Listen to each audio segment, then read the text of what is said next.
মসজিদে নববী এটি সৌদি আরবের মদিনায় অবস্থিত একটি মসজিদ, যা ইসলামের দ্বিতীয় পবিত্রতম স্থান হিসেবে বিবেচিত।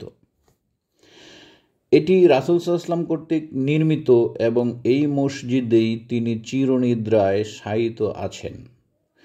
হিজরতের পর মদিনার যেখানে নবীজির উট বসে পড়েছিল, সেই স্থানেই নির্মিত হয়েছে মসজিদে নববী। এর মূল নির্মাণ কাজ 622 থেকে 623 খ্রিস্টাব্দে সম্পন্ন হয়।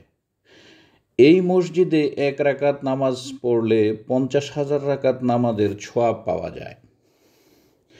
এর ভিতরে রিয়াজুল জান্নাহ, আসহাবে সুফফা, মেহরাব, মিম্বর সহ গুরুত্বপূর্ণ নিদর্শন সংরক্ষিত আছে। এই মসজিদ ঐতিহ্যগতভাবে মদিনার কেন্দ্রস্থলে অবস্থিত।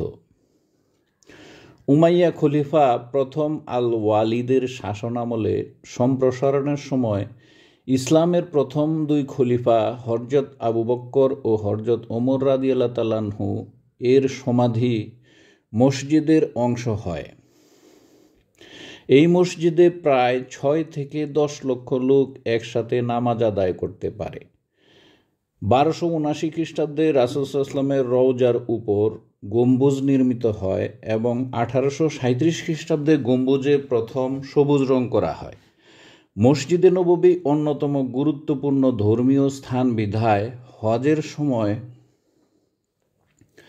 হাজিরা হজের আগে অথবা পরে মদিনায় অবস্থান করে।